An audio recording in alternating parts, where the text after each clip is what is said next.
દર્શકોને નમસ્કાર. અમારી વિશેષ રજૂઆત પોઝિટિવ માઇન્ડ સ્વસ્થ મન સુખી જીવન સાથે હું છું કશિશ. આ ભાગદોડ વાળા જીવનમાં શું તમે તણાવ અનુભવી રહ્યા છો? શું તમને વધુ પડતું સ્ટ્રેસ થઈ રહ્યું છે જે કદાચ ડાયજેસ્ટ નથી થઈ રહ્યું? શું કામ ઘર બધાની ચિંતા એટલી હાવી થઈ જાય છે કે રાતના ઊંઘ નથી આવતી, કે યાદ નથી રહેતું, અનેક સમસ્યાઓ અનેક વિચારો આવે છે? શું તમે ઓવર થિંકિંગના શિકાર છો અથવા તો કોઈ અન્ય સાયકોલોજી સમસ્યા? હવે આ જે માનસિક સમસ્યાઓ જે કદાચ આપણે રોજ એટલી ગણતા નથી, થોડીક અવગણીએ છે, એ કદાચ આગળ જઈને મોટું સ્વરૂપ ધારણ કરી શકે છે ને તમારા જીવનને, તમારી જીવનશૈલીમાં મોટા ફેરફાર લાવી શકે છે, જેના કારણે તમે હેરાન થઈ શકો છો. બસ તો આ જ સમસ્યાનું નિરાકરણ લાવવા માટે વીટીવી ન્યૂઝનો આ વિશેષ શો પોઝિટિવ માઇન્ડ સ્વસ્થ મન સુખી જીવન છે.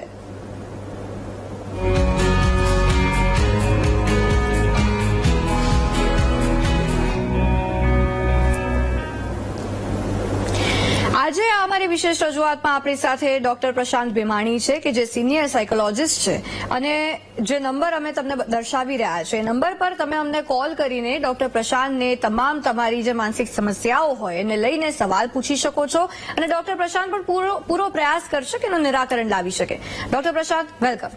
Thank you. દર્શક મિત્રો, તમને કહેવા માંગીશ કે જયારે આપ કોલ કરી રહ્યા છો, જરૂરી નથી કે આપ આપનું નામ જણાવી શકો. જો આપને નામ નથી જણાવવું એમાં પણ કોઈ વાંધો નથી, આપ આપની સમસ્યા અમને પૂછી શકો છો, અને સમસ્યા જણાવતા સમયે ટીવીનું વોલ્યુમ મ્યુટ રાખજો, જેના કારણે આપણો સંવાદ યોગ્ય રીતે થઈ શકે. ડોક્ટર પ્રશાંત, એક રિપોર્ટથી મારે શરૂઆત કરવી છે જે આજે બહુ ચોંકાવનારો રિપોર્ટ છે. મેં એક જગ્યાએ આજે વાંચ્યું કે માત્ર અમદાવાદ શહેરમાં 45 દિવસમાં 100 જેટલા આપઘાતના કેસ નોંધાઈ ગયા, અને એમાંથી 32.4% તો પારિવારિક સમસ્યાના કારણથી જ આપઘાતના કેસ હતા. એટલે આપણે એવું માનીએ કે ચલો આ જેનઝી છે કે જે સ્ટ્રેસ નથી પચાવી શકતી ને જે આ બધા એવા એમને માઇન્ડમાં આ બધું જલ્દી આવી જાય છે, પરંતુ મોટી ઉંમરના લાઈક મિડ લાઈફના લોકો પણ આ આપઘાતનું પગલું પારિવારિક સમસ્યાના કારણે ક્યાંક ભરી રહ્યું લાગે રહ્યું છે. કશિશ, બિલકુલ સાચી વાત છે, કારણ કે અત્યારે જે આપઘાત થાય છે એમાં સૌથી મોટું જો કોઈ કારણ હોય તો એ છે સાયકોલોજીકલ સમસ્યાઓ. તો ડેફિનેટલી છે, પણ રિલેશનશીપની સમસ્યાઓ, પ્રેમમાં નિષ્ફળતા, ઘર કંકાસ અને સોશિયલ સ્ટ્રેસ, આ બધી બાબતો જે છે એ અત્યારે આપઘાત માટેનું સૌથી મોટું એક કારણ બને છે. આપણે બીજા બધા કારણોની ચર્ચા કરીશું, પણ આ જે કારણ છે એ કોઈ પણ ઉંમરનાને લાગુ પડે છે. તમે હવે વિચાર કરો કે નાના બાળકને સામાજિક સમસ્યા કઈ હોય, તો આપણે વિચાર કરીએ કે નાના બાળકનો સમાજ એટલે શું, તો કે એનો મોબાઈલ, એના મિત્રો, એનો સમાજ છે. એવી રીતે જે તમે વાત કરી કે મોટી ઉંમરના લોકોને પણ ડિપ્રેશન, તો કે ચોક્કસ મિડ લાઈફની અંદર ક્રાઇસિસ આવે છે. ઘણા બધા લોકોને મધ્ય વયે એકદમ શૂન્યાવકાશ જેવું લાગે છે. ઘણી બધી સ્ત્રીઓને પેરીમેનોપોઝલ સિન્ડ્રોમ થતા હોય છે, એ સમયે સ્ત્રીઓને ડિપ્રેશન જેવું લાગે છે. ઘણીવાર આર્થિક સમસ્યાઓ એ ઉંમરમાં બહુ જ વધારે હોય છે, અને તમને જાણીને નવાઈ લાગશે કે દર વર્ષે મારે દર્શકોને ખાસ કહેવું છે કે આખા વિશ્વમાં 8 લાખથી વધુ આપઘાત થાય છે, અને એમાંના આજે જેટલા આપઘાત જે થાય છે એમાંના સૌથી વધારે આપઘાત યુવાનોના હોય છે, ને એ પણ ભારતની અંદર એ આપઘાત બહુ જ વધારે થાય છે. એટલે આપણે આ બાબત જે છે એ ધ્યાન ખેંચે તેવી. બિલકુલ. આપણી સાથે જયેશભાઈ જોડાયા છે કોલર. જયેશભાઈ, સ્વાગત છે આપનું. શું છે આપની સમસ્યા? મારી સમસ્યા, મને મારે તકલીફ એવી થાય, આમ બધી રીતે સ્વસ્થ છું, મને તો આમ તકલીફ નથી એવું બી તમે કહી શકો. આમ મનમાં આવે હું તો આપઘાત કરી નથી બાકી એવું છે. જયેશભાઈ, એક બહુ સિમ્પલ વાત આપને કહું છું કે ઘણી વખત આપણે જે વિચારો, નેગેટિવ વિચારો આવે એના કારણ સુધી, મૂળ સુધી જવું જોઈએ. મોટે ભાગે ક્યાંક ઇમોશનલ કોઈ પણ જગ્યાએ કોમ્પ્લેક્સ હોય, અથવા તો ક્યાંક કોઈ પણ જગ્યાએ લાગણીની દ્રષ્ટિએ તમે દુભાયેલા હો, તમારી અપેક્ષા ક્યાંક પૂરી ન થઈ હોય, ક્યાંક કોઈ જગ્યાએ આર્થિક સમસ્યા છે. આપણે અત્યારે ચર્ચા એટલી બધી ડિટેલમાં આ કેસ વિશે નહીં કરી શકીએ, પણ એટલું નક્કી હું તમને કહું કે આપઘાત એ કોઈ પણ સમસ્યાનો ઉપાય નથી. એટલે તમે ચોક્કસપણે તમારા નજીકના કોઈ પણ ડોક્ટર પાસે જાઓ, સાયકોલોજીસ્ટ પાસે જાઓ, અને તમે તમારા આ પ્રોબ્લેમ વિશે વાત કરો. પહેલા તો ઘરની અંદર કે તમારી નજીકની કોઈ પણ વ્યક્તિ જે વિશ્વાસપાત્ર હોય, જેની સાથે તમારું મન ખોલીને તમે વાત કરી શકો એવું તમને લાગે, એને તમે આ વિચારો તમારા મનના કહો. એટલું યાદ રાખો કે આ જે ટાઈમ છે, નકારાત્મક સમય છે, ચોક્કસ જતો રહે છે. આ એક વાત. અને બીજું, આજે જે કંઈ પણ મનમાં બધું જ બરાબર હોય છતાં પણ આવા નકારાત્મક વિચાર આવતા હોય તો એ મગજના અને ચેતાતંત્રના રસાયણોમાં ફેરફારના લીધે આવું થાય. એની ચોક્કસ ટ્રીટમેન્ટ હોય છે, સારવાર હોય છે, અને તમે ચોક્કસ સ્વસ્થ થઈ શકો એમ છો. એટલે કોઈ બીજા નેગેટિવ વિચાર કર્યા વગર તમે તાત્કાલિક સાયકોલોજીકલ હેલ્પ લો, એવું મારું માનવું છે. આપણી સાથે છોટાઉદેપુરથી કરસનભાઈ જોડાયા છે કોલર. કરસનભાઈ, સ્વાગત છે આપનું. શું છે આપની સમસ્યા? મેડમ કાંઈ નથી, હું હેન્ડીકેપ છું. તો મને મૂંઝવણ છે કે મેં શું કરી શકું. મને કોઈ ચાર જેવી વાતો થઈ જાય, મને મગજમાં ભરાવી દે. જી મેડમ કાંઈ નહીં.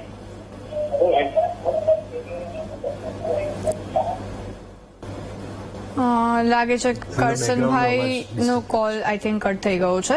ઓકે, એટલે ડોક્ટર પ્રશાંત જે વાત કરી રહ્યા હતા કે કઈ ના હોય તેમ છતાં સુસાઇડલ થોટ્સ આવે.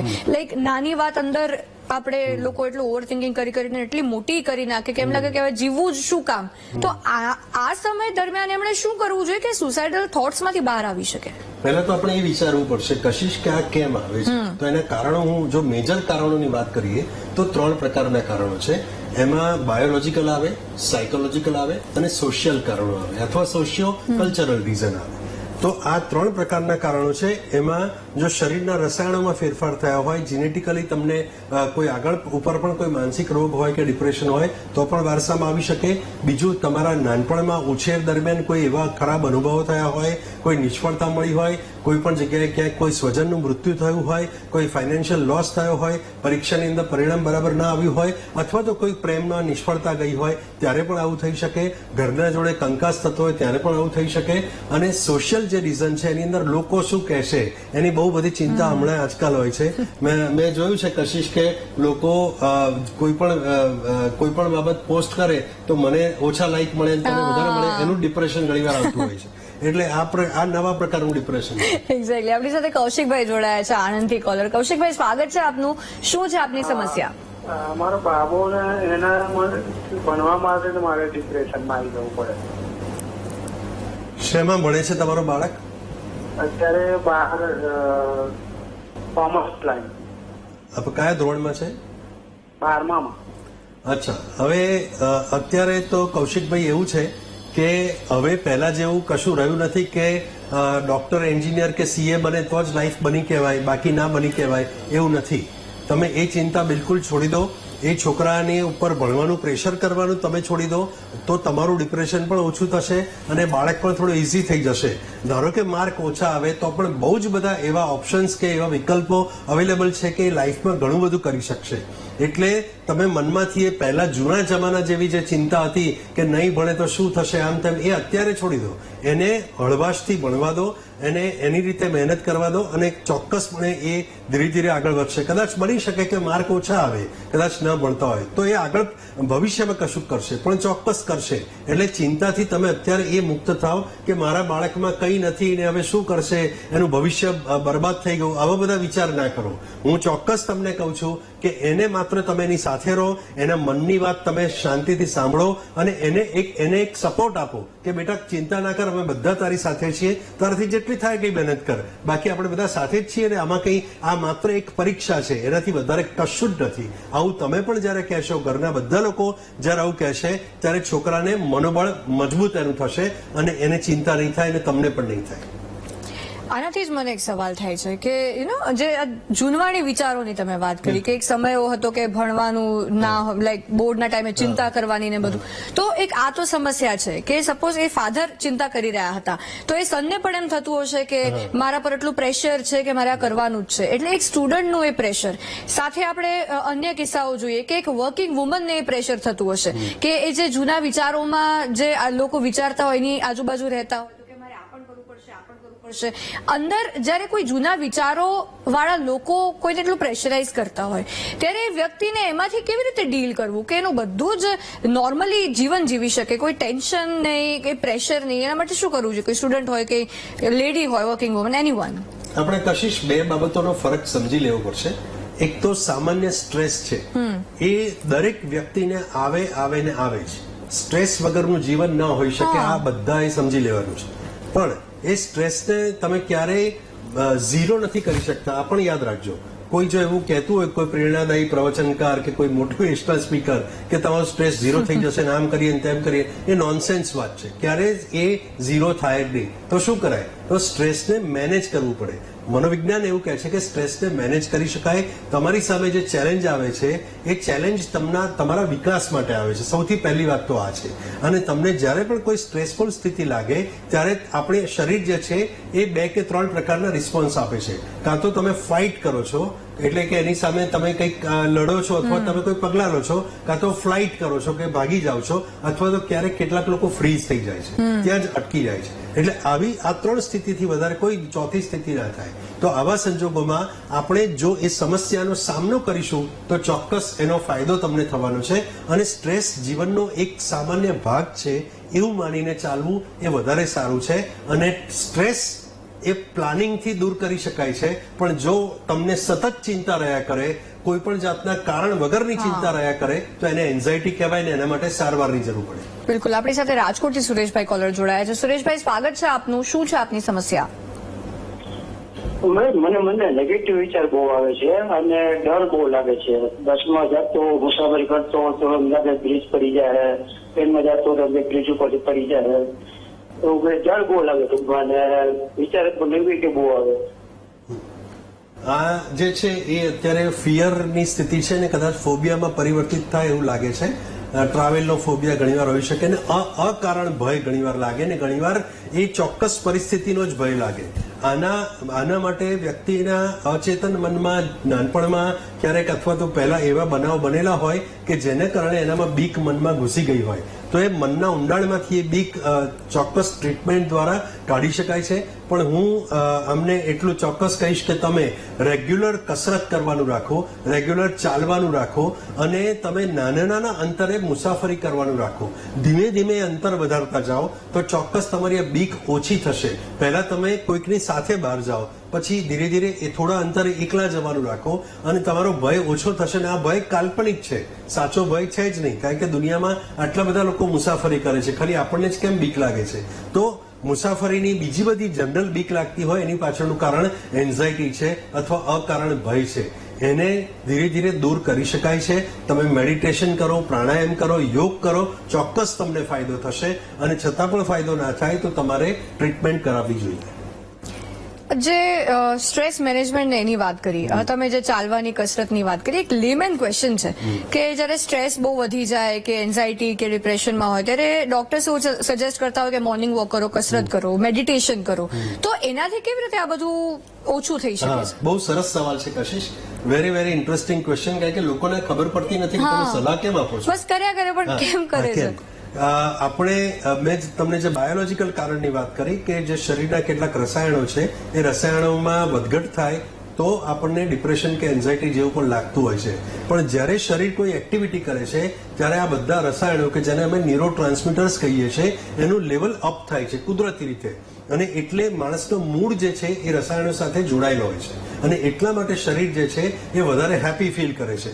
તમે જોશો કે ઘણીવાર તમે ક્યાંક જીમની અંદર કે 1 કલાક ચાલ્યા પછી તમારો મૂડ જે છે એ ખરેખર સારો હશે, ફ્રેશ હશે. તમે જ્યારે મેડિટેશન કરો છો, પ્રાણાયામ કરો છો, પછી તમારો મૂડ સુધરે છે. કદાચ એક દિવસે ના થાય તો થોડા દિવસ પછી પણ ચોક્કસ થશે. કારણ કે પેલા મગજના રસાયણ ઉપર આ બધી પ્રક્રિયાઓ કુદરતી રીતે કામ કરે છે. આપણે બહુ વર્ષો પહેલા બહુ જ મહેનત કરતા હતા. હવે ધીરે ધીરે આપણે મહેનત વગર ન થઈ ગયા, આપણે આરામપ્રિય થઈ ગયા. અને એટલા માટે આ બધી સ્થિતિઓમાં વધારે આપણે જઈએ છીએ. પણ એટલું તમને ચોક્કસ કહું કે સામાન્ય જે ડિસરેગ્યુલેશન ઓફ ન્યુરોટ્રાન્સમીટર છે એને આપણે આ બધી બેઝિક પ્રક્રિયાઓથી આપણે ખાસું કંટ્રોલમાં લાવી શકીએ છીએ અને આપણા વિચારોને પ્રોપર રીતે આપણે ચેનલાઇઝ કરી શકીએ છીએ.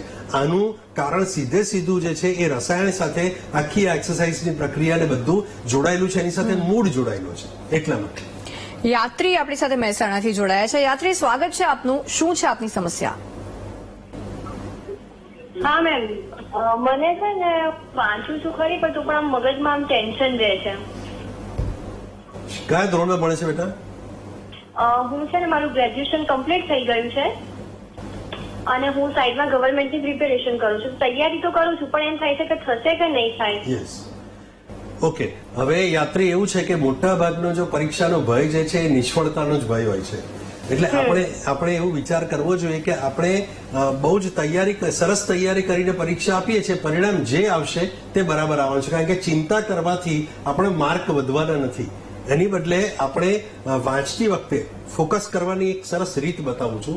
વાંચતી વખતે તમે એટલું જ ધ્યાનમાં રાખો કે અને એવું જ વિચારો કે મારે આટલું જ યાદ રાખવાનું છે. પછી એ વખતે આગળનું કશું જોડો નહીં એની સાથે, નહીતર તમને આગળનું સ્ટ્રેસ થશે ને યાદ નહીં આવે એ વખતે. પણ ખાલી વાંચતી વખતે, જેને અમારી ભાષામાં એન્કોડિંગ સિસ્ટમ કહેવાય, એન્કોડિંગ થાય, પછી રિટેન્શન થાય અને પછી રિટ્રાઇવલ થાય. યાદશક્તિની આ 3 તબક્કા છે. એટલે પહેલા જે છે એ અંદર તમારા મગજ સુધી એ જે માહિતી છે એ પહોંચે છે, પછી ત્યાં આગળ એ રિટેન થાય છે, ત્યાં એનું ધારણ થાય છે. તમે રિપીટ જેટલી વાર કરો એટલી વાર એ ત્યાં બેસી જાય છે અને પછી જરૂર પડે એ બહાર નીકળે છે પરીક્ષામાં. તો એવા સંજોગોમાં જેટલું આપણે રિપીટ વધારે કરીશું, જેટલું લખીને તૈયાર કરીશું, હું ગોખવાની વાત નથી કરતો, સમજણ સાથે લખીને તૈયાર કરીશું, એટલું સરસ રીતે ક્લિયરલી યાદ રહેશે. આ એક વાત. બીજું, તમે નિષ્ફળતા, તમે ધારો કે ગવર્મેન્ટની એક્ઝામ કે એન્ટ્રન્સ એક્ઝામ આપો છો, પણ તમે એવું માનો છો કે આ એક જ મારું જીવનનું ધ્યેય છે, ત્યારે તમને સ્ટ્રેસ વધી જાય છે. પણ જો તમે એવું માનો કે આ સિવાય પણ બીજું ઘણા બધા ઓપ્શન્સ મારી પાસે છે, તો એ વખતે તમને ચિંતા ઓછી થઈ જશે અને તમારું મન વધારે શાંત થશે. મેં આગળ કહ્યું તે પ્રમાણે થોડું ઇઝી થાવ, મેડિટેશન કરો, તમે પણ એક્સરસાઇઝ કરવાનું રાખો અને વાંચવા સિવાય થોડો આનંદ કરવાનું પણ રાખજો. એવું નહીં કે 24 કલાક વાંચ્યા જ કરવાનું, નહીં જ ચાલે, એવું બધું ચિંતા ના કરો. મોબાઈલનો ઉપયોગ ઓછો કરો, એ સિવાય મ્યુઝિક સાંભળો. તમે મેં કહ્યું તે પ્રમાણે તમારા મિત્રો સાથે, બીજા સાથે વાતચીત કરો, ઘરના લોકો સાથે વાતચીત કરતા રહો, તો થોડા ઇઝી રહેશો. ઇઝી રહેવાથી તમારું સફળતાના ચાન્સીસ વધારે છે. અમારી વિશેષ રજૂઆત પોઝિટિવ માઇન્ડ સ્વસ્થ મન સુખી જીવનમાં. આપણી સાથે ડોક્ટર પ્રશાંત ભીમાણી, સિનિયર સાયકોલોજીસ્ટ પણ છે, અને તમે અમને કોલ કરીને તમારી જે પણ સમસ્યા છે તે જણાવી શકો છો. આપણે ચર્ચાને આગળ વધારીએ પહેલા આપણી સાથે કોલર જોડાઈ ગયા છે. ડોક્ટર પ્રશાંત, ગઢડાથી આપણી સાથે જીતુભાઈ જોડાયા છે. જીતુભાઈ, સ્વાગત છે આપનું. શું છે આપની સમસ્યા? હા સાહેબ, મારું નામ જીતુભાઈ જોશી, જલાલપુર તાલુકો ગઢડા. હવે ભીમાણી સાહેબ ને પૂછવાનું છે કે સાહેબ મને 70 વર્ષ થયા છે. હવે એક્યુપંક્ચર જે હવારમાં કરીએ આપણે, તો એનાથી કઈ મગજને પોઝિટિવ લાભ મળે? અને નાર્કો ટેસ્ટ એટલે શું? આ 2 વસ્તુનો સવાલ મને કહેજો સાહેબ. નમસ્કાર. પહેલું શું કહ્યું? કંઈક પંચર આપ કહી રહ્યા હતા જીતુભાઈ? એક્યુપંચર. એક્યુપંચર વિશેનો હું નિષ્ણાત નથી, એટલે એ વિશે હું તમને નહીં કહી શકું. પણ નાર્કો ટેસ્ટ જે છે એ નાર્કો ટેસ્ટ એકચ્યુઅલી 2 રીતે વપરાય છે. એક તો ઘણી વખત ટ્રીટમેન્ટ માટે વપરાય છે, પણ એ બહુ જૂનું ડિપ્રેશન હોય ત્યારે એ નાર્કો એનાલિસિસ કરીને એક ટ્રીટમેન્ટ છે, જેમાં ઇન્જેક્શન આપીને સવાલ પ્રશ્ન બધો પૂછવામાં આવે છે અને પછી મનની અંદર રહેલા અચેતન માણસમાં રહેલી વિગતો બહાર કઢાવી અને પોઝિટિવ સૂચનો આપીને વ્યક્તિને તૈયાર કરવામાં આવે છે. પણ આ એક વાત છે. બીજું, ક્યારેક એનો જે ઉપયોગ છે એ કોર્ટ દ્વારા જ્યારે કોઈ કેદીને કોઈ જાતનું માહિતી કઢાવવાની હોય અથવા કોઈ ગુનેગાર પાસેથી મનની વાત જાણવી હોય ત્યારે એનો ઉપયોગ થાય છે. પણ હું એવું ચોક્કસ કહી શકું કે આ બધાની જરૂર ના પડે ટ્રીટમેન્ટમાં. એ પહેલા બીજા ઘણા બધા ઉપાયો હોય છે, જેમ કે હવે તો બહુ સરસ નવી સારવારની પદ્ધતિઓ આવી ગઈ છે, જેના કારણે જૂનામાં જૂની તકલીફ હોય તો પણ એ દૂર થઈ શકે. જીતુભાઈ, એટલે તમે ચિંતા ના કરો. અને તમે જે મેં જનરલી જે હું આમાં કહું છું કે જે તમે ચાલવાનું રાખો, બીજું બધું એક્સરસાઇઝ કરો, લોકોને હળો મળો, એ બધાથી પણ મન શાંત રહે છે. અને આપણે એવું માનીએ છીએ કે મને જે સમસ્યા છે એવી દુનિયામાં કોઈને નથી અને મારા જેવો દુઃખી કોઈ નથી, એટલા માટે જ આ વધારે પ્રશ્ન થાય છે. પણ આપણે જો આસપાસ નજર કરીશું તો ઘણા બધા લોકો આપણા જેવા જ હોય છે, બધા માણસો જ છે, બધાને સમસ્યા હોય છે. એટલે જેટલા વાત કરીને હળવા થઈશું એટલું વધારે સારું ફીલ થશે અને ચિંતા કરવાની જરૂર નથી. તમે સ્વસ્થ જીવન જીવો એવી શુભેચ્છાઓ. આપણી સાથે દેવશીભાઈ પોરબંદરથી કોલર જોડાયા છે. દેવશીભાઈ, સ્વાગત છે આપનું. શું છે આપની સમસ્યા? હલો જી દેવશીભાઈ, શું છે આપની સમસ્યા? મારે છે ને બેન, મને પેરાલિસિસ આવે છે. ઓકે. મને પેરાલિસિસ આવે છે 2013-12. ત્યારનો મને 2 પેરાલિસિસ આવે છે. પીડાઉં છું. મારું માઇન્ડ બરોબર કામ નથી કરતું. મારી પારિવારિક સમસ્યાઓ બધી ભારી છે. એની વાત કરો એટલા ડિપ્રેશનમાં છું અત્યારે. મારે હું કરવું હું નહીં મને કઈ ખબર નથી પડતી. જી, આમાં તમારે બે સારવાર જોડે લેવી જરૂરી છે. પહેલી તો ન્યુરોલોજીસ્ટની સારવાર તમને હશે જ, અને એ તમને ફિઝિયોથેરાપી પણ એમણે સૂચન કર્યું હશે. ભલે 12-13 વર્ષ પહેલા થયું, પણ તો પણ તમને થોડું ધીરે તમે કરાવશો ફિઝિયોથેરાપી, તો તમારી એક્ટિવિટી જે છે એ ચાલુ રહેશે, તમે સક્રિય રહેશો. બીજી વાત એ છે કે મનમાં તમારે આ બધાના કારણે ક્યારેક ડિપ્રેશન આવતું હોય છે. એ આપની વાત ચોક્કસ છે, સાચી છે. કારણ કે ઘણીવાર એવું થાય કે હું એકદમ સશક્ત વ્યક્તિ હતો, એકદમ એક્ટિવ હતો, ને હવે એકદમ હું ડિપેન્ડન્ટ થઈ ગયો છું, કોઈના પર આધારિત થઈ ગયો છું, ત્યારે આવું ડિપ્રેશન મનમાં અનુભવાય. એવા સંજોગોમાં કેટલીક દવાઓ પણ એવી આવતી હોય છે ને કેટલીક સાયકોથેરાપી પણ એવી લઈ શકો જેનાથી તમે ચોક્કસપણે સાજા અને સારા થઈ શકો છો. એટલે ચિંતા કર્યા વગર એના ઉપાય માટે તમે આગળ આવો. તમે મનમાં બિલકુલ એવું ના વિચારો કે મને કંઈ માનસિક રોગ થઈ ગયો, એવું બધું મોટું કંઈ વિચારવાની જરૂર નથી. પણ આ સમસ્યા છે અને એનો ઉકેલ ચોક્કસ મળશે. તમે બીજા બધા લોકો સાથે, મેં કહ્યું આગળ પણ કહ્યું છે, તમે તમારા લોકો સાથે વાતચીત કરતા રહો. નકારાત્મકની બદલે હકારાત્મક પાસા તરફ જુઓ. તમે જીવનમાં જે પ્રાપ્ત કર્યું છે આની પહેલા એના વિશે ચર્ચા કરો, અને ભવિષ્યમાં તમે બેઠા વિચાર તો પોઝિટિવ કરી જ શકશો. એટલે ધીરે જેમ એની પ્રેક્ટિસ પાડશો તેમ તમને પોઝિટિવ વિચાર આવશે. પણ જરૂર પડે તો ડોક્ટરની મદદ લેવા અચકાવવું નહીં, આટલું મનમાં ખાસ ધ્યાન રાખજો. ડોક્ટર પ્રશાંત, એક સવાલ કે મનને સ્વસ્થ રાખવા માટે જીવનને કેટલું ગંભીર લેવાની જરૂર છે? લાઈક ઘણા એમ કે લાઈફને સિરિયસલી લો, ઘણા એમ કે લાઈફને શું સિરિયસલી લેવાનું, જીવો બિલકુલ. તો એ કેટલા પર્સન્ટેજ હોવું જોઈએ? બહુ ઇન્ટરેસ્ટિંગ સવાલ છે કશિશ. મને એવું લાગે છે કે લાઈફને એટલી બધી સિરિયસલી લેવાની જરૂર નથી. કારણ કે જીવન જે છે ને એ બહુ સરસ રીતે કુદરતે આપણને શરીર આપ્યું છે અને મન આપ્યું છે. હા, અકસ્માતે કંઈક થાય અલગ બાબત છે, પણ જનરલી શરીર જે છે એ નાની મોટી તકલીફો સામે તો બહુ સરસ રીતે કામ લે છે. અને જીવનમાં દરેક વ્યક્તિને પોતાની ક્ષમતા અનુસાર, પોતાની નબળાઈ અનુસાર પોતાનું કામ મળી રહે છે. હવે તમે એ પણ ના કરો અને પછી ભાગેડ વૃત્તિ રાખો તો સમસ્યા વધવાની છે. પણ જો તમે લાઈફને રોજે રોજ એક ચેલેન્જની જેમ સમજશો અને રોજે રોજ એક પડકારની જેમ લેશો તો તમને પડકાર જ લાગ્યા કરશે. પણ જો તમે લાઈફને રોજે રોજ એક કામ તરીકે લેશો તમને કામ લાગશે. જો તમે લાઈફને રોજે રોજના એક હળવાશથી લેશો તો તમને જીવન હળવું લાગશે. જે જીવનને જેવી રીતે જોવા પ્રયાસ કરે છે જીવન એને એવું જ સમજાય છે. આ બહુ ઇન્ટરેસ્ટિંગ વાત છે. એટલે જીવનમાં ઘણા બધા લોકોને ભયંકર સમસ્યાઓ આવેલી છે, પણ એમનું મનોબળ જે છે એ મક્કમ હોય છે. બીજું, એમનો દ્રષ્ટિકોણ પોઝિટિવ હોય છે. મનોબળ કરતા એ દ્રષ્ટિકોણ એ બહુ અગત્યની બાબત છે કે તમે એને કેવી રીતે જુઓ છો. ઘણી બધી વાર આપણે સમસ્યાને એટલી મોટી કરીને જોઈએ છે કે એમ થાય કે આનો તો કોઈ ઉકેલ જ નથી, હું આમાંથી બહાર નહીં જ નીકળી શકું. જ્યારે એ જ સમસ્યા બીજી વ્યક્તિ પાસે આવે છે ત્યારે બીજી વ્યક્તિ એને ઉકેલી નાખે છે. એની પાછળ ઘણા બધા કારણો છે. શિક્ષણ છે, ઉછેર છે, અનુભવો છે, વાતાવરણ છે, સંજોગો, આસપાસના લોકો અને પોતાની માનસિક શક્તિઓ બધું જ કામ લાગે છે. એટલે જે લોકો વાંચે છે, જે લોકો વિચારે છે, જે લોકો લાગણીની દ્રષ્ટિએ યોગ્ય છે એ લોકો સરસ રીતે આ બધામાંથી બહાર નીકળી શકે છે. એટલું યાદ રાખો કે માત્ર બુદ્ધિશાળી હોવું એ જરૂરી નથી, પણ ઇમોશનલી લાગણીની દ્રષ્ટિએ પણ સંતુલિત હોવું ખૂબ જરૂરી છે. એ લોકો સુખી થાય છે. એટલે જીવનને બહુ જ ગંભીરતાપૂર્વક લેવાની જરૂર નથી. થોડું સરળતાથી લો, ઇઝી લો અને આનંદ કરો. આપણી સાથે રમેશભાઈ કોલર જોડાયા છે. રમેશભાઈ, સ્વાગત છે આપનું. શું છે આપની સમસ્યા? રમેશભાઈ, અવાજ આવી રહ્યો છે? આવે છે તમારે? આવે છે મારો? જી, શું છે આપની સમસ્યા? હમણાં જેટલા વડે દોડ છે ને ઘણી બધી વસ્તુ ભૂલાઈ ગઈ છે. અને આમ જયારે આપણા કામ ઉપર હોય ને, કામ ધંધા ઉપર, ત્યારે મગજ કામ કરે, બાકી આમ છે ને સુસ્તી ને બધું થઈ જાય. એનું રીઝન શું એમ?